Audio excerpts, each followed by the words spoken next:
সবাই দেখছেন, আন্তর্জাতিক বিভিন্ন প্রতিষ্ঠান থেকে শুনছেন এবং নিজেদের প্রাত্যহিক জীবনে অনুভবও করছেন যে বাংলাদেশের অর্থনীতি আর ঘুরে দাঁড়াচ্ছে না। ঘরে ঘরে বিদ্যুৎ নেই, ফ্যাক্টরিতে বিদ্যুৎ নেই, সংসদ ভবনে গিয়েও সেটার ঢেউ লাগছে। গ্যাস নেই, রাস্তায় পর্যাপ্ত পরিমাণে গাড়ি চালানো যাচ্ছে না, পাম্পে পাম্পে তেল নেই। এই যে হাহাকার, শুধু কি এই হাহাকার? সরকার রাজস্ব আয় যা করে সেখান থেকে ব্যয় করে সরকারি কর্মকর্তা কর্মচারীদের বেতন দেয়, এমপি মন্ত্রীদের বেতন দেয়, রাষ্ট্রীয় উন্নয়ন কর্মকাণ্ড পরিচালনা করে এবং রাষ্ট্রকে সুষ্ঠুভাবে মেনটেন করে। আমরা শুনছি যে লক্ষ্যমাত্রা যেটা একটা দেশের রাজস্ব আয়ের, তার 1/3 মাত্র অর্জিত হচ্ছে, অর্ধেক অর্জিত হচ্ছে।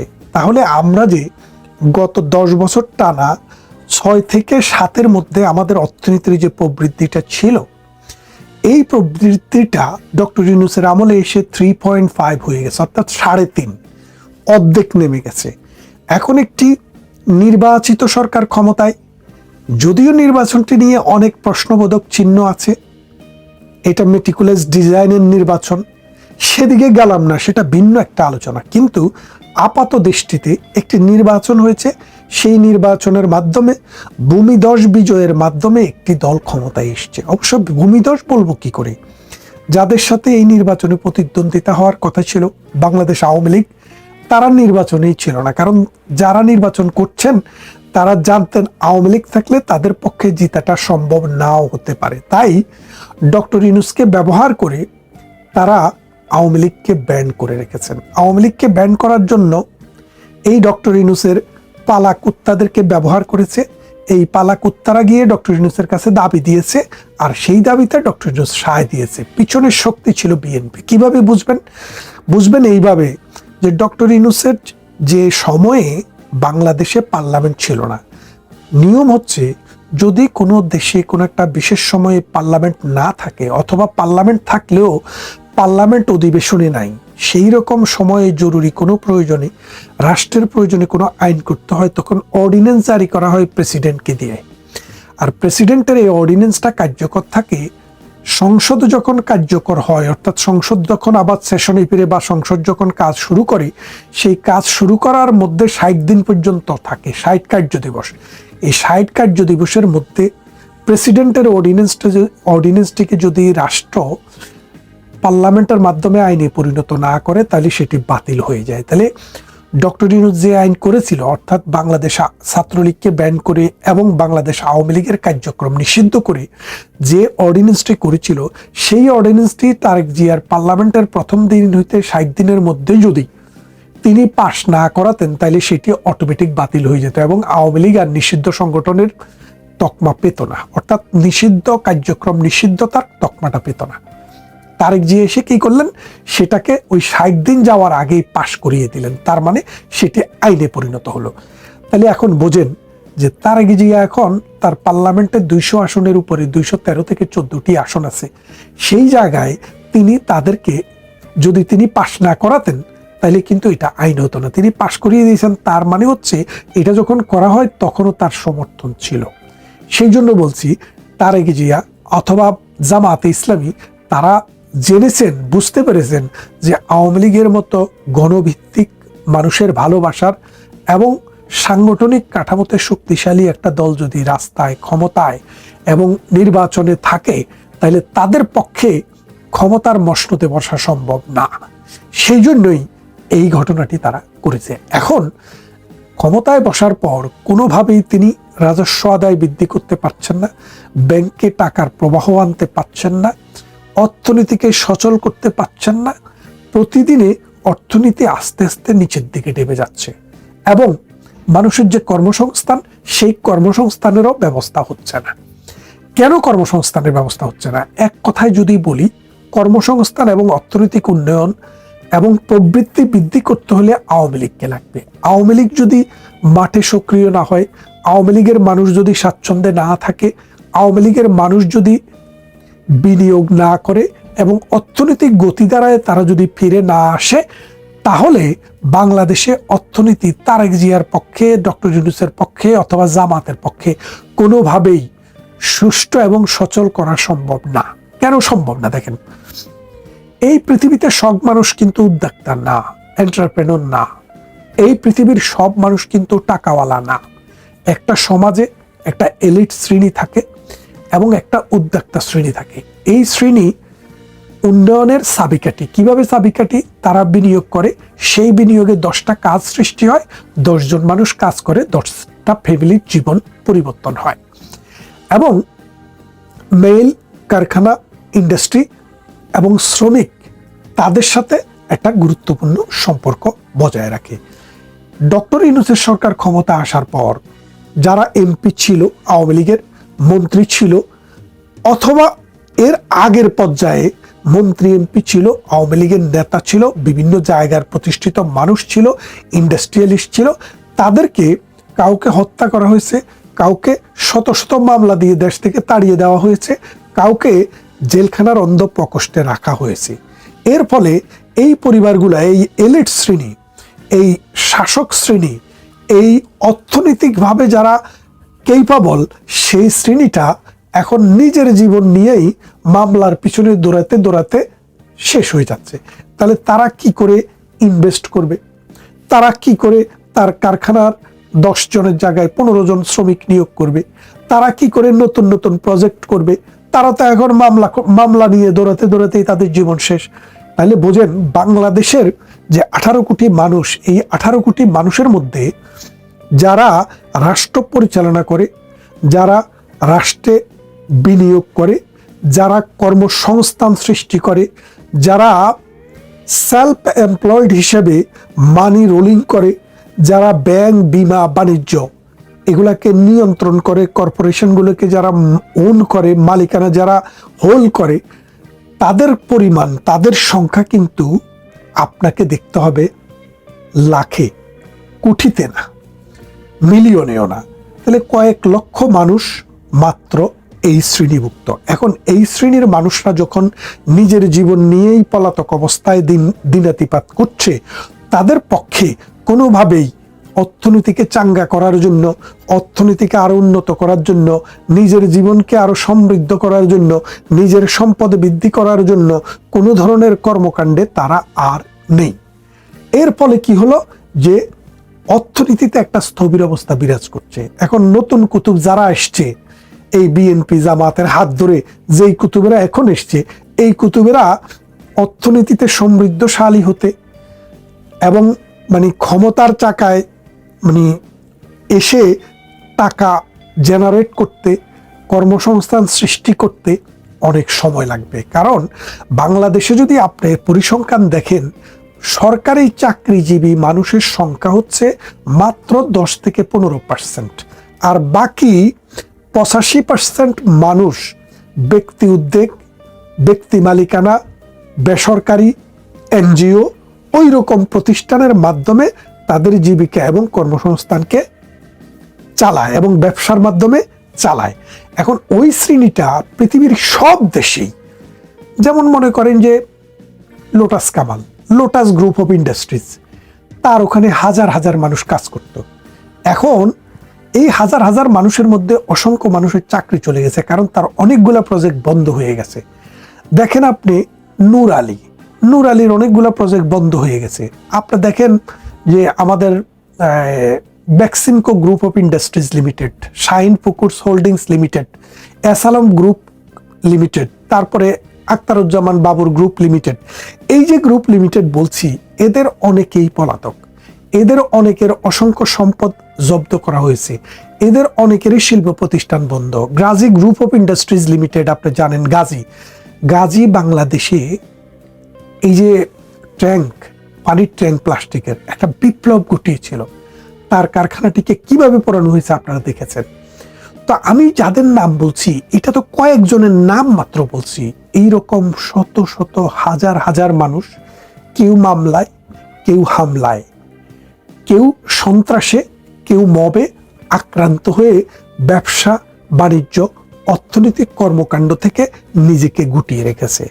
এর ফলে কি হচ্ছে, প্রতিদিন কিন্তু যার বয়স গতকাল 18 থেকে একদিন কম ছিল, আজকে তার বয়স 18 হচ্ছে।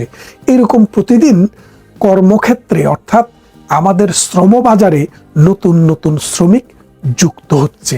এই নতুন শ্রমিক যুক্ত হওয়ার সাথে সাথে যদি কর্মসংস্থান সৃষ্টি না হয়, তাহলে এই শ্রমিক বেকারের সংখ্যা প্রতিদিন বাড়াচ্ছে। আর একজন বেকারের সংখ্যা বাড়ানো সমাজে হাহাকার বাড়াচ্ছে, অস্থিরতা বাড়াচ্ছে। কারণ মানুষ যখন বেকার থাকে, মানুষের হাতে যখন টাকা থাকে না, কর্ম থাকে না, মানুষ নানাবিধ অন্যায় কাজে জড়িত হতে পারে এবং জড়িত হওয়ার সম্ভাবনা থাকে।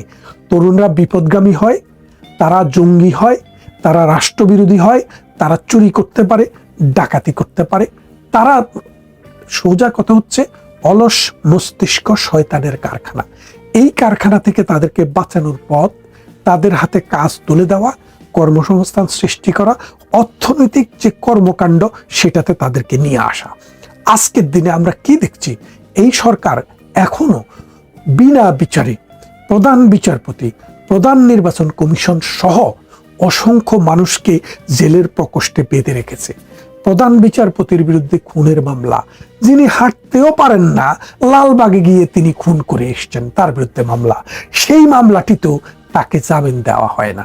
এই যে মনে করেন, একটা দেশে যখন প্রধান বিচারপতি যখন জেলে থাকে, তখন বুঝবেন পুরা বিচার ব্যবস্থাই এখন জেলে আছে। এই জেলে থাকা বিচার ব্যবস্থার পক্ষে আপনাকে, আমাকে, আমাদেরকে, রাষ্ট্রকে কোনো ধরনের ন্যায় বিচার দেওয়া সম্ভব না। আপনি কি কখনো শুনেছেন পৃথিবীর কোনো দেশে একজন চিফ জাস্টিসকে নিয়ে ম্যাজিস্ট্রেটের সামনে দাঁড় করাচ্ছে, ওই ম্যাজিস্ট্রেট বসে থাকছে আর চিফ জাস্টিস হাতে হ্যান্ড কাপ নিয়ে দাঁড়িয়ে আছে?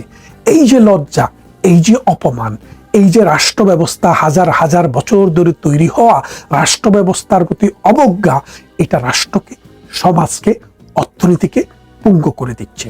এখন যদি এই মানুষের বিরুদ্ধে যে মিথ্যা মামলা, অন্যায় মামলা, এখান থেকে তাদেরকে বেরিয়ে অর্থনৈতিক কর্মকাণ্ডে এবং রাষ্ট্র গঠনে যদি সুযোগ দেওয়া না হয়, তাহলে প্রতিদিন রাষ্ট্র অধপাতে যাবে, অর্থনীতি ভঙ্গুর হবে এবং একটা সময়ে বিদ্রোহ হতে হতে রাষ্ট্র ভেঙে পড়বে এবং রাষ্ট্রের অর্থনীতি দেউলিয়া হয়ে যাবে। আমরা জানি না সরকারের কানে আমাদের এই সব কথা পৌঁছবে কিনা। যদি পৌঁছে, আমাদের অনুরোধ থাকবে, এই রাষ্ট্রটি 30 লক্ষ মানুষের রক্ত, 2.5 লক্ষ নারীর ইজ্জত এবং কোটি কোটি মানুষের শ্রম এবং সাধনায় স্বাধীন হয়েছে। সেই স্বাধীন রাষ্ট্রটি গত 54 বছরে হাঁটি হাঁটি পা পা করে দক্ষিণ পূর্ব এশিয়াতে একটি শক্তিশালী দেশে পরিণত হয়েছিল। সেই দেশটিকে রক্ষা করুন, ধ্বংস নয়। আওয়ামী লীগ সভাপতি শেখ হাসিনা ক্ষমতায় থাকাকালে, যদি বলি পরোক্ষভাবে, সিনেমার মেকার, পরিচালক, প্রযোজক মুস্তাফা সরোয়ার ফারুকী এবং তার স্ত্রী তিশা পরোক্ষভাবে শেখ হাসিনা, আওয়ামী লীগ তাদেরকে তোষামোদী করেছেন, তাহলে বোধহয় খুব একটা ভুল বলা হবে না। এখন ব্যাকরণের ভাষায় বললে হয়তো বলবেন যে সিনেমার চরিত্রের প্রয়োজনে একজন অভিনেত্রী অভিনয় করেছে, বলার কিছু নাই। কিন্তু বাংলাদেশের বাস্তবতায় এটা সহজ না। বাংলাদেশের বাস্তবতায় সিনেমা, আর্টিস্ট, কালচারাল অ্যাক্টিভিটিস, তারা সবাই পলিটিসাইজ এবং পলিটিক্যালি মোটিভেটেড না হলে ওইসব সিনেমায় চরিত্রটা ওইরকম পাওয়া যায় না। সুতরাং শেখ হাসিনার সময়ে পরোক্ষভাবে মুস্তাফা সরোয়ার ফারুকী তার স্ত্রীকে বঙ্গবন্ধু মুজিব সিনেমায় কাস্ট করানোর মধ্যে দিয়ে নিশ্চয়ই আওয়ামী লীগের সেই সময়কার সুবিধা নিয়েছেন, এটা অনেকেই বোঝেন।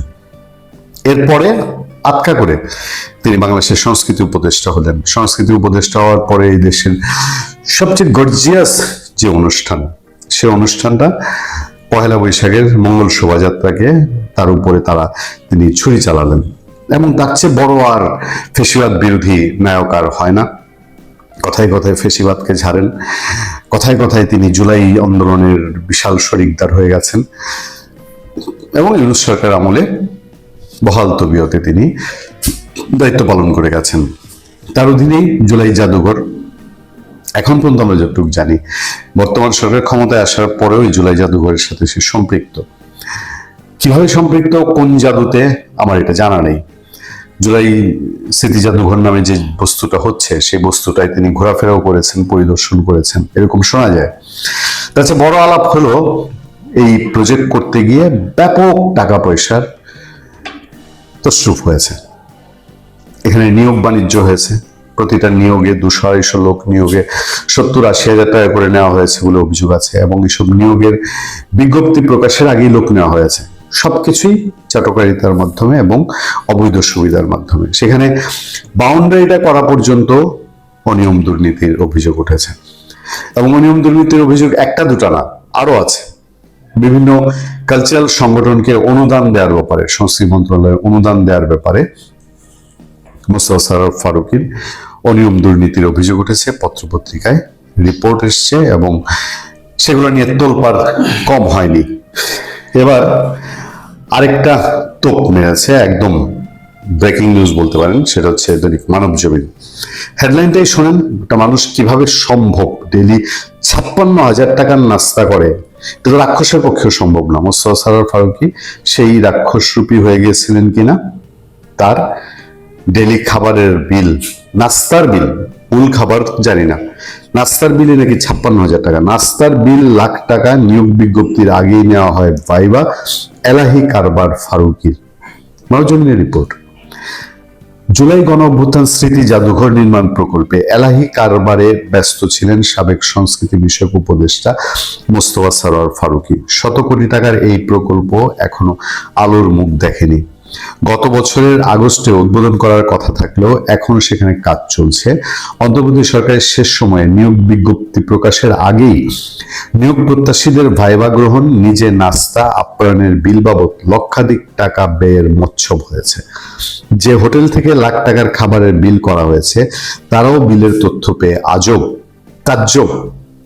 সম্প্রতি গভীর রাতে ভাইবা নেয়ার একটি ভিডিও প্রকাশের পর নতুন করে আলোচনায় আসে এই প্রকল্প। মন্ত্রণালয়ের নিয়োগ বিজ্ঞপ্তিতে অনুসারে জাতীয় নির্বাচনের আগে গত 28 জানুয়ারি, 12 তারিখ নির্বাচন হয়েছে, 28 মানে হচ্ছে 14-15 দিন আগে, মাত্র এক সপ্তাহের সময় বেঁধে দিয়ে জুলাই স্মৃতি জাদুঘরের ব্যবস্থাপক, উপপরিচালক, কিউরেটর, ডেপুটি কিউরেটর সহ অন্তত 96 জনের নিয়োগের জন্য বিজ্ঞপ্তি দেওয়া হয়। প্রত্যেকটাকে যদি এখন নিয়োগ দিয়ে থাকে, প্রত্যেকটাকে বের করা উচিত এখান থেকে। এই জুলাই স্মৃতি জাদুঘরটাই তো বহু বিতর্কিত, এর উদ্দেশ্য নিয়ে বিতর্ক আছে। ওই নিয়োগের আবেদনের সময় বেঁধে দেওয়া হয়েছিল 4 ফেব্রুয়ারি পর্যন্ত। মানবজমিনের হাতে আসা সিসিটিভি ফুটেজে দেখা যায়, নিয়োগ বিজ্ঞপ্তি প্রকাশের ঠিক 2 দিন আগে, অর্থাৎ গত 26 জানুয়ারি থেকেই জাদুঘরের ওই 62 পদের জন্য মৌখিক পরীক্ষা নেওয়া শুরু হয়ে যায়। অফিস সময় শেষ বিকাল 5টা থেকে জাতীয় জাদুঘরের সোফিয়া কামাল মিলনায়তন ও সিনে কমপ্লেক্সে হওয়া ওই মৌখিক পরীক্ষা চলে রাত 12টা পর্যন্ত। 26 থেকে 31 জানুয়ারি পর্যন্ত গোপনে অন্তত শতাধিক কথিত প্রার্থীর মৌখিক পরীক্ষা নেওয়া হয়। গত 26 জানুয়ারি সিসিটিভি ফুটেজে দেখা যায়, রাত 8টার পর সুফিয়া কামাল মিলনায়তন ও সিনে কমপ্লেক্সের করিডোরে একের পর এক লোক প্রবেশ করছে। কারো হাতে কাগজের খাম, কারো হাতে কাগজপত্র ভরা শপিং ব্যাগ। কেউ আবার আগতদের কাগজ পরীক্ষা করে এক একজন করে ভেতরে পাঠাচ্ছে। ভেতর থেকে অনেকে আবার হাসি মুখে বের হয়ে আসছে। ওই রাতে জাতীয় জাদুঘরের সিনেপ্লেক্সের দায়িত্বে থাকা নাজি মন্ডল তিনি বলছেন, নিয়মিত অফিস সময়ের পর জাদুঘরে প্রবেশ করেন চাকরি প্রার্থীরা। আমিও সে সময় ডিউটিতে ছিলাম। 26 তারিখ থেকে 31 তারিখ পর্যন্ত প্রতিদিন বিকেল 5টার পর থেকে রাত 11টা-12টা পর্যন্ত চলে জুলাই জাদুঘরের নিয়োগ পরীক্ষা। যারা পরীক্ষা দিতে এসেছিলেন তাদের কাগজপত্র যাচাই বাছাই করতে বলা হয়েছিল আমাদেরকে, আমরা সেটাই করেছি। তিনি বলেন, প্রতিদিন অন্তত 20 থেকে 25 জন লোক আসতো। 6 দিনে অন্তত শতাধিক লোক এসেছিলেন। সার্কুলারের আগেই ওই ভাইবা দেয়া চাকরি প্রার্থীদের মধ্যে ছিল মোহাম্মদ ফারুক নামে এক প্রার্থী। ফারুকের বক্তব্য এখানে তুলে ধরা হয়েছে, যেটাও খুবই হাস্যকর বক্তব্য, আপনারা এটা পড়ে নেবেন। এক জায়গায় বলা হচ্ছে, নাম প্রকাশে অনিচ্ছুক আরেক প্রার্থী বলেন, জাদুঘরে চাকরি পাইয়ে দেওয়ার জন্য এক এক প্রার্থীর কাছে অন্তত 13 লাখ টাকা চাওয়া হয়। জাতীয় জাদুঘরের রেজিস্ট্রেশন সহকারী সুমন মিয়ার মাধ্যমে আমার কথা হয়। তিনি আমাকে বলেন, চাকরি পেতে গেলে ফুল প্যাকেজ 13 লাখ লাগবে। এখানে আমি 10,000-এরও কম দিতে পারবো না। সব বড় স্যারদের হাতে শুধু টাকা দিলেই হবে, বাকি সব আমরা করে দিব। সংশ্লিষ্ট সূত্র জানায় মাত্র 6 মাসে আপ্যায়ন ও নাস্তার বিল হিসাবে 1,02,00,000 টাকার বেশি খরচ দেখানো হয়েছে। ফারুকী 1,02,00,000 টাকার খাবার খাইছে মাত্র 6 মাসের ব্যবধানে। দিন প্রতি হিসাব করলে যা গড়ে প্রায় 56,000 টাকা। আর গত 25 জানুয়ারি থেকে 15 ফেব্রুয়ারি পর্যন্ত মাত্র 25 দিনে ভিভিআইপিদের আপ্যায়ন ও ইন্টারনেট বিলেই ভ্যাট সহ দেখানো হয়েছে 29,54,760 টাকা। এছাড়া স্বেচ্ছাসেবকদের দৈনিক গড় খরচ দেখানো হয়েছে 31,666 টাকা। গত বছরের 3 সেপ্টেম্বর থেকে কাজ করা 80 জন স্বেচ্ছাসেবকের আপ্যায়ন খরচ দেখানো হয়েছে মোট 57 লক্ষ টাকা।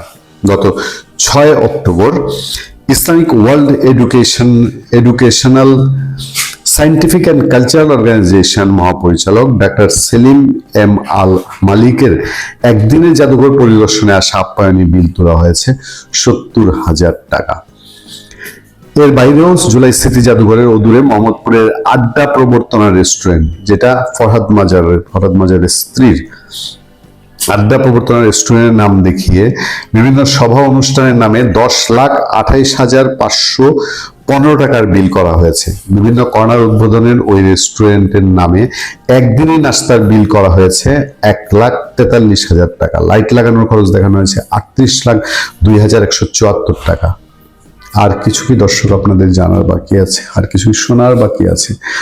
ইউনূসের সোনার ছেলেদের আমলে সোনার মোস্তফা সরোয়ার ফারুকী এই দেশটাকে কি পেয়ে গিয়েছিল 18টা মাস। যদিও ইউনূস সরকারের শুরুতে সে সংস্কৃতি উপদেষ্টা যোগ দেয়নি, কিন্তু যেই কয়দিনে ছিল, এই কয়দিনে এই যে সুন্দর মুখোশ চেহারার লোকগুলা কি মৎসবটাই চালিয়েছে আমাদের এই দেশটার উপরে।